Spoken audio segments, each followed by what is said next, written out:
Welcome back to today's session. So we are going to start with a recap of where we left at in yesterday's session. So yesterday we did a recap of what we had done the previous day, and again we covered some new concepts, and those revolved around while and for loops. All right. So we'll start with a recap of while and for loops so that at least we can appreciate what we mentioned yesterday. Then from that point, we can make progress from there. All right. I'll just start with an illustration of for loop. All right. And we said that what a for loop does is that it goes through a given list of items. All right. Then from whatever instructions that we give, those instructions are applied to each and every entry of the given list tuple, or the given data type that we have. All right. And we gave quite a number of illustration, so I'll just do an illustration here so that at least we can remember whatever we talked about. All right. So say you have a given list. I'm fond of using X. All right. And yesterday we used numbers. We might still use numbers here, but let me just give a list of fruits here. All right. We can have orange. We can have bananas. All right. We can also have, let me have lemon. Okay. All right. So we want to kind of use a for loop. Okay. And for instance, let me just create a task here whereby we are told to create a new list out of what we have and return the list of these fruits in uppercase. All right. Let me just have uppercase. Okay. So in here, I'm going to use a for loop to achieve that. And again, remember, we mentioned that whatever challenge that you get, your approach might not be my approach. But the goal remains that in this case, we want to convert them to uppercase. So in case you have quite a number of ways to approach this problem, you go with the one that is convenient, easy to understand, and probably that involves writing less number of lines of code. All right. So maybe today I approach it, I might come up with some 5-10 lines of code. Probably tomorrow, if I look at it from another direction, I'll probably come up with a simpler way of doing it. So just think of how to achieve that from your side. If nothing comes up, then you can adopt my method. Or if something comes up, you can try to compare the two ways to approach this problem and just go with the best. All right. So I'll talk of for I in X. All right. So I can try printing I for now. Let's see what we get if we are able to kind of get hold of each and every fruit here.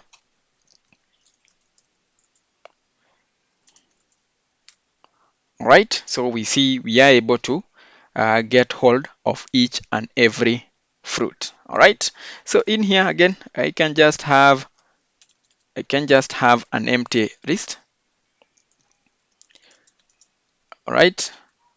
An empty list named fruits. So this is where I'll put the uppercase of the names of these fruits. All right. So using this, I can simply talk about. All right. Let me still print. But then I'll print I dot upper. Let's see if we gonna get something out of that. All right. So we see we have been able to convert them to uppercase. All right. So let's go step by step. So from being able to convert them to uppercase, then the next thing should be appending them to our list here. So we have fruits dot append. All right, then we add that. Then finally in here we can simply print fruits. All right, so let me clear that and execute that. So we see that we have a new list, and all the fruits in here have been converted to uppercase.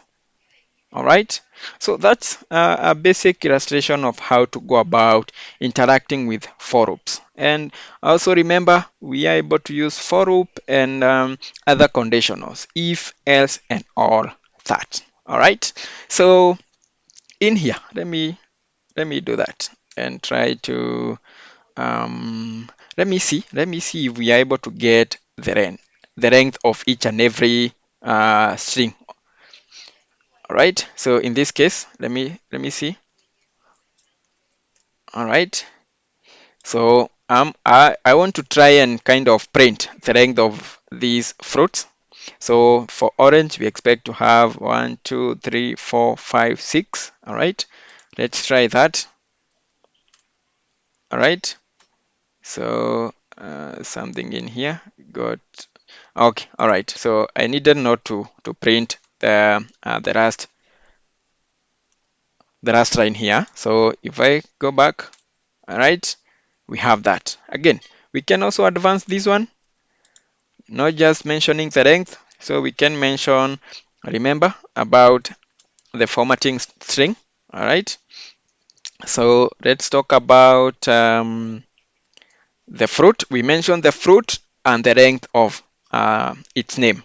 All right, so in here I can talk about I, then have a colon, then mention the length. So again, remember the length in here is not a string. All right, so this contains data. So in that case, we should put it in those curly brackets. All right, let's try that again. All right, so we see orange has 6 characters, bananas has 7. Let's check 2, 4, 6, 7, and lemon has 5.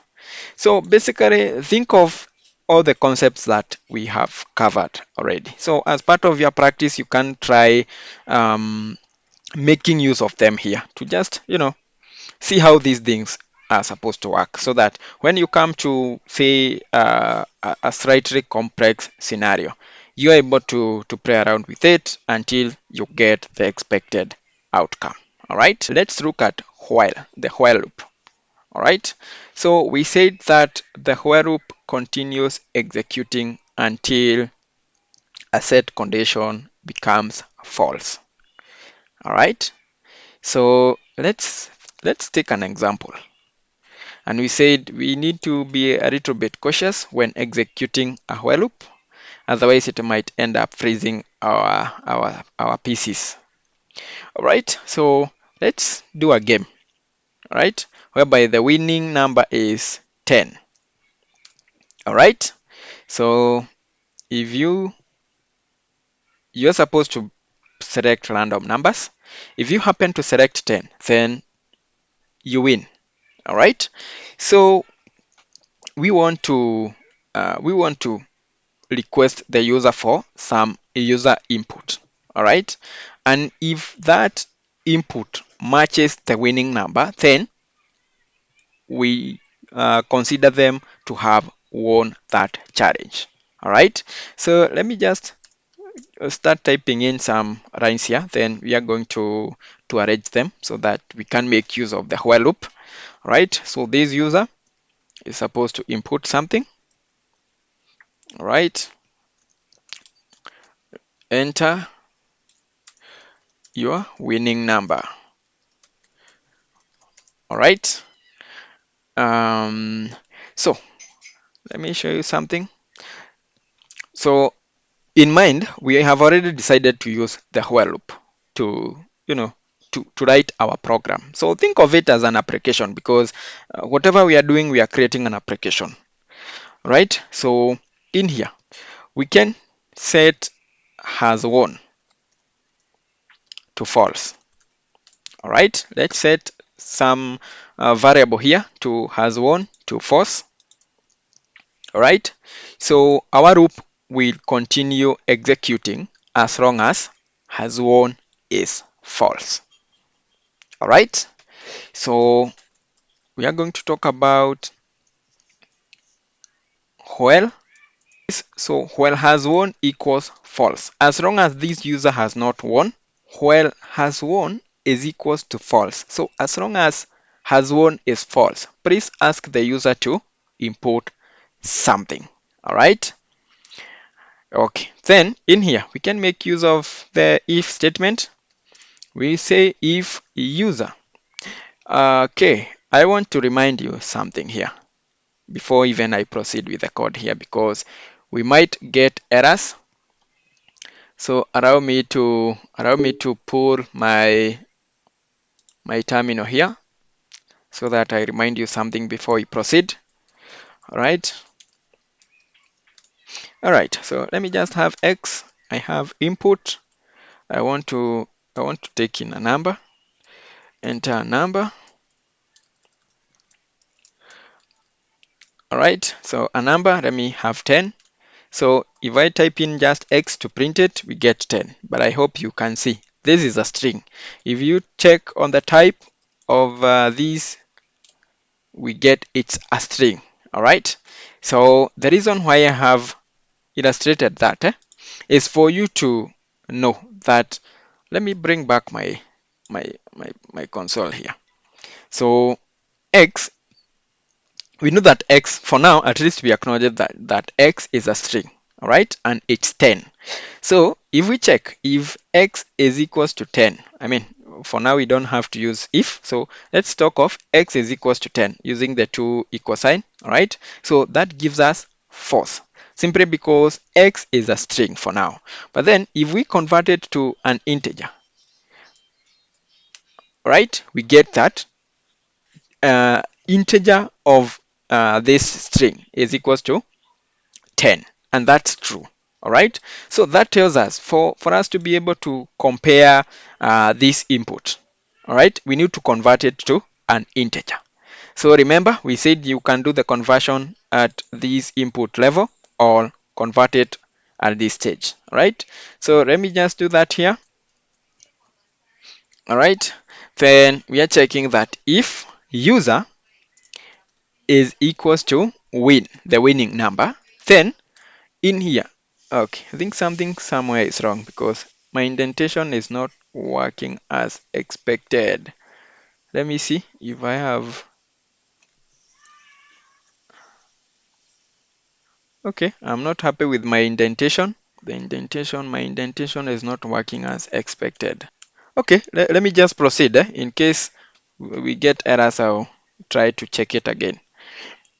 All right, so we are trying to check if whatever the user has entered, then, or rather, if whatever the user has entered is the same as what we have here, we have set as the winning number, then um, we should set has won to false. All right. Then once we move out of the loop, then we can simply print you have won. All right. Okay. All right. Let's try making this one work. Enter a number. Let me input 5 or 4.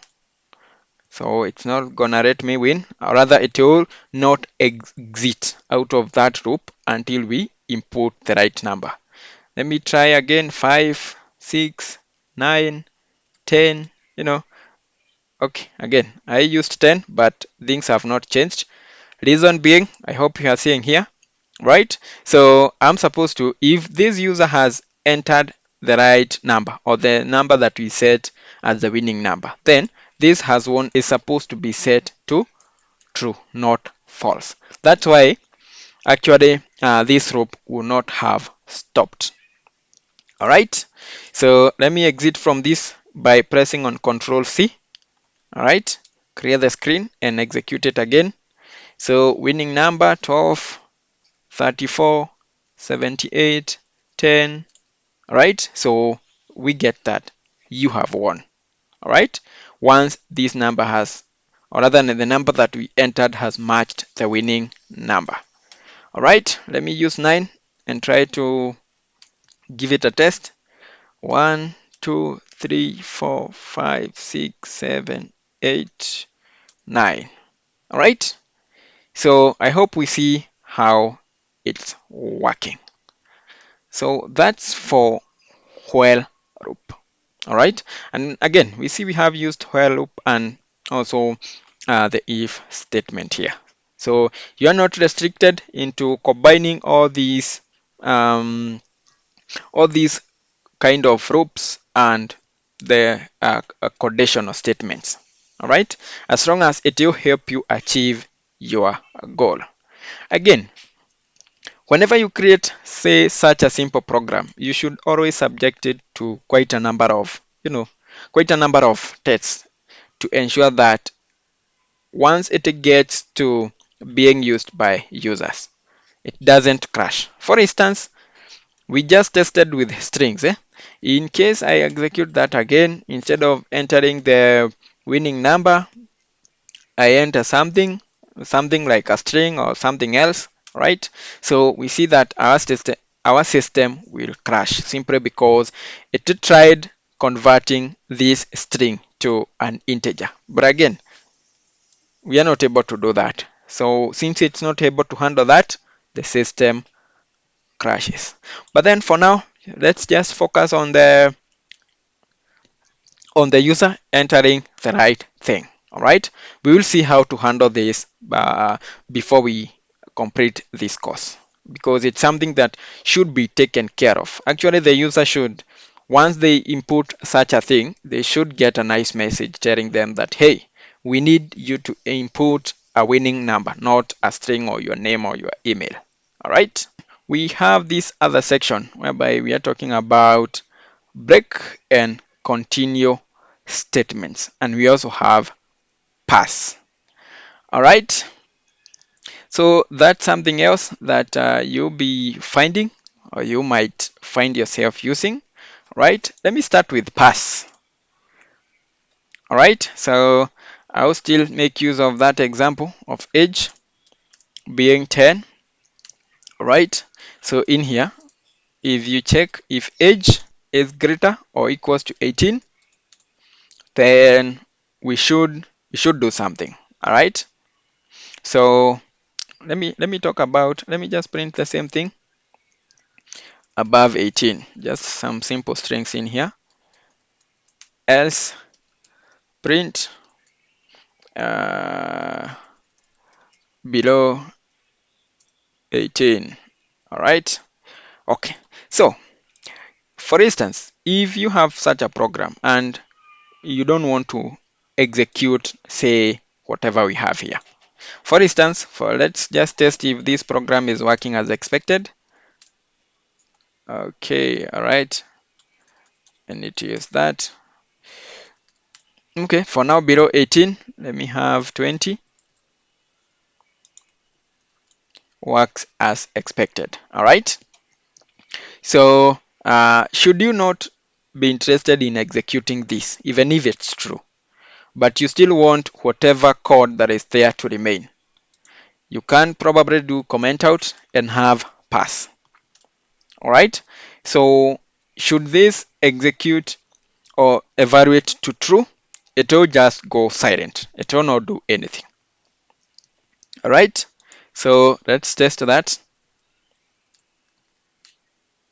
All right, so it just goes silent. In case we also do that here, pass, so that will happen. So maybe you may start wondering, why do we need pass if at all we just don't get any output? I mean, why did we even have to do all this? All right, so you may find yourself like you are kind of trying to draw an architecture of something. All right, so remember we said you are presented with a challenge or a problem, and you're supposed to write code to resolve it. All right, so as part of your resolving, you might need to kind of draw an architecture of your code to try and, just write something down so that at least you see what fits where. All right. So maybe you have already done this part and you want to do a test of whatever happens if this evaluates to false. So you can comment out everything here and have pass in there. All right. So again, it's not so common, but should you have a need to using the pass statement, that's how to use it. All right. All right. So that is for pass. Let's see how to do break and the continue statement. All right. So I'll give an example. Let's see how this works out. I'll do for maybe for I in some numbers in some range. So in this range we can have 10. All right. So we are supposed to check, for instance, if let's see if we can print 1 up to 5. We have the given range, but we want to print 1 up to 5. Maybe that's the problem statement that we can think of. So that we are going to say, let's define the problem statement here. We have a range. We have the given range. All right, and we need to print up to 5. All right, so let's make use of the break statement to do that. So we do for I in the given range. Then we will check if I is equals to say 5. I'm not sure if 5 should be inclusive. Then we should break. All right. Then let's print I. Let's see what we get. I'm not sure if that's the best example to use to explain this. All right. So see what we have. So our program will kind of start printing from 0 towards the n, where n is what we have here. Then if we check, if we get to a point where I is equals to 5, please break at that point. All right. So in this case, now we wanted to print up to 5, then we can just talk about if I is equals to print, please don't, or rather if I is equals to 6, please don't proceed. Just break at that point. All right. So that's simply how to use the break statement. We might come across maybe such an example in the exercises. Let's hope for such examples, but that's how to use it. So as part of your challenge, please try looking for some examples out there, try to attempt them, and should you face a challenge, then I'll be happy to help.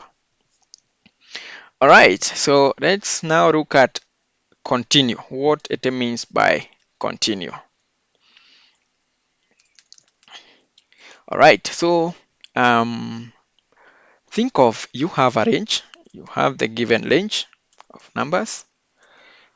All right, you have that range, and you may want to print even numbers or odd numbers. All right, so let's print odd numbers. All right, so we are supposed just to write a simple program that from the given range it gives us it, or rather it prints the odd numbers only. All right, so let's do a for loop again for I in the given range. The range is 10. All right, so in here we want to check. Okay, right, allow me to pull my Python console here again. Let's look at another concept before we continue with the continue statement. So if we are to give a list of odd numbers, which are they? Do we start with 1, 2?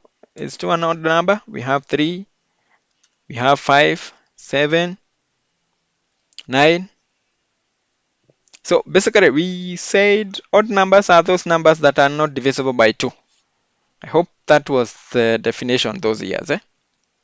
So let's first of all temporarily suspend this and at least understand. So I think we talk of odd numbers being those numbers that are not divisible by 2. All right.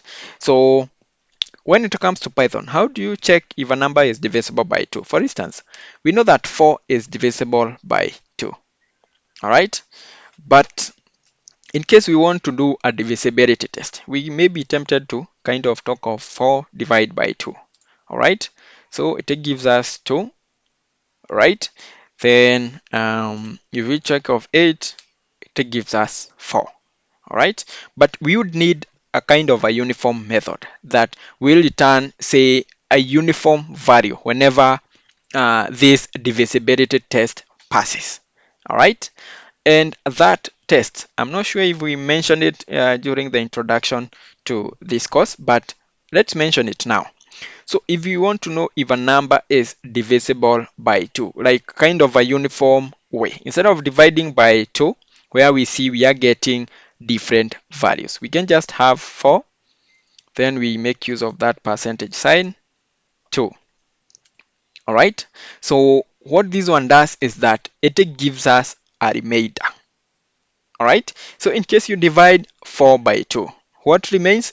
Nothing remains. So 0 remains. All right. Let's check another even number 2. If you divide 2 by 2, you get the remainder 0. All right. Check on something like 8. If you divide 8 by 2, what remains? 0. But then think of 9. If you divide 9 by 2, all right, 1 remains. All right. So this is a very unique way of checking like a divisibility test, whereby if a number is divisible by another one, remember without a fraction, without decimals and all that. Like you want the division to be equally allocated without point something. All right. So this is the method to use. All right. So should you have such a challenge, you want to check if a number is divisible by another, do this. All right. So if you get 0, then know that that number is divisible by whatever you are testing it with. All right. So should you get a remainder, then we would term that number as not divisible. All right. So back to our question here. Back to our question.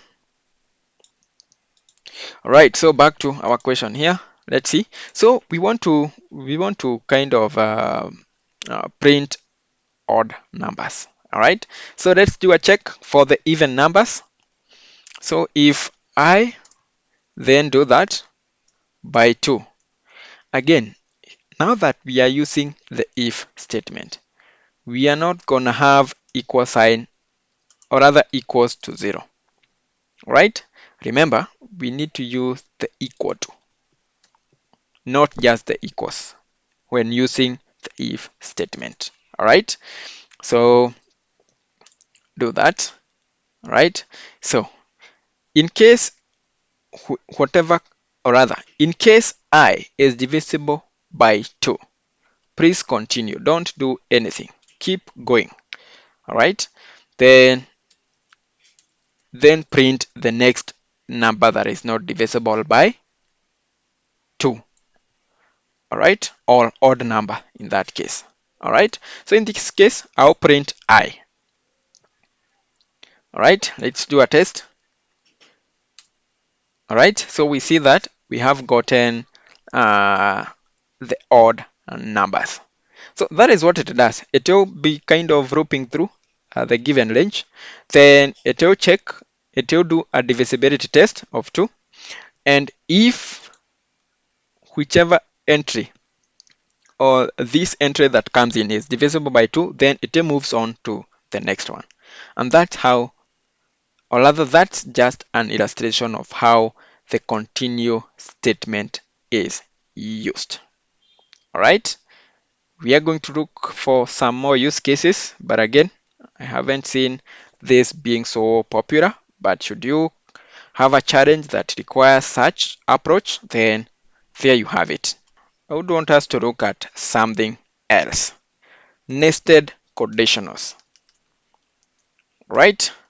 So we have nested conditionals. So this simply means, like you have some conditional, but then in that conditional you have something else inside. All right. So let me just give you an example. Maybe that would make it more clear.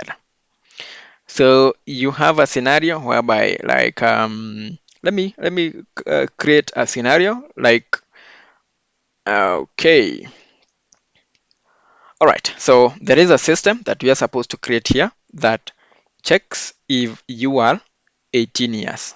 All right. So if you are 18 years, so first of all, for you to say like,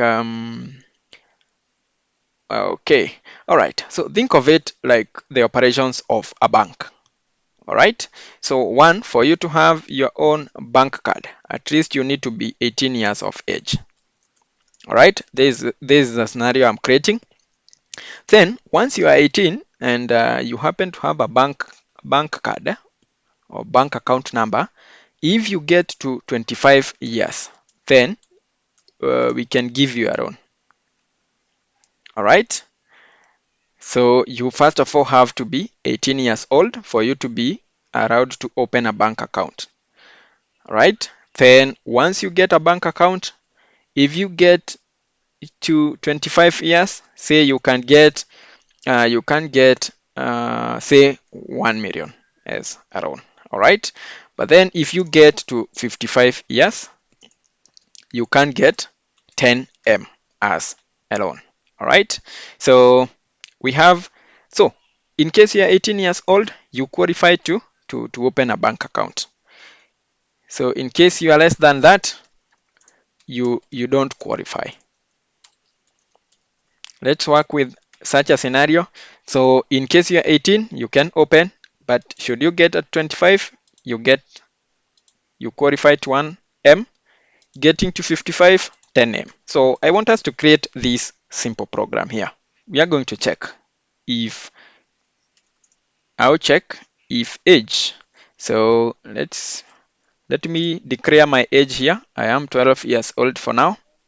So if age is greater or equals to our age here, 18. All right. So if age is greater or equals to 18, then we check if we have 25 years of age, qualify to 1 meter.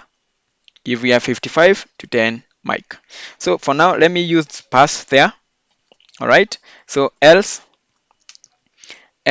in here, I can just print you are young. All right. Okay. So we have been working with what we have here. All right. So in here, I want to do some further checks. Besides this person, if this person is at least 18 years old, then check. We can do a check if age is greater or equals to 25 years. Then we can tell them that you qualify for up to 1 million. All right. Then L if age is greater or equals to 55 years. All right. Let's print you qualify for up to 10 million. All right. Else, let us see if this one works for us. All right. So it basically passes because this person is not of age. All right. Okay. All right. Let me try with 20. What does 20 mean to us? Doesn't do anything. Let me have 25. Are they gonna get the 1 million? All right. You qualify up to 1 million. Let's talk about 55. Okay, another thing here, another thing. So our system is not accurate, right? So let me see. Else print you do not qualify for a loan.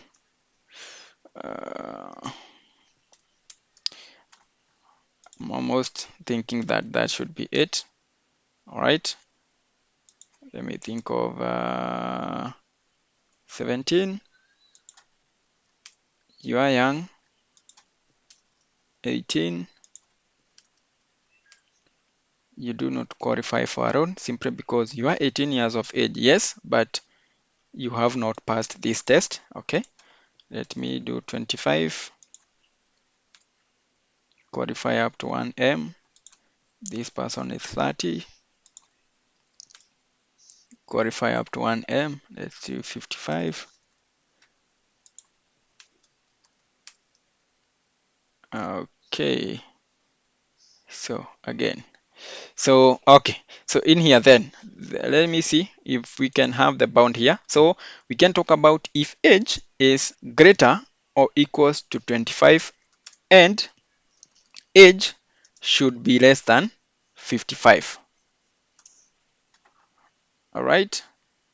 Let's do that and see. All right. I think that makes sense now. Maybe that's the bond we were missing. 10M, go back to 50, qualify to 1M. That's okay because this person is not yet 55. But if we talk about 55, we move to 10M and we go to say 19, you do not qualify for a loan. If you go to 10, you are young. So I think this is what we needed here. So you see a simple line of, just something small might make your application vulnerable because you might end up giving, say, a 2-year-old a loan of, say, 1 million, 2 million. When coming up with these programs, just understand your problem statement well and subject whatever you come up to some tests. So we don't end up having people who owe us, yet they have not been born yet. All right.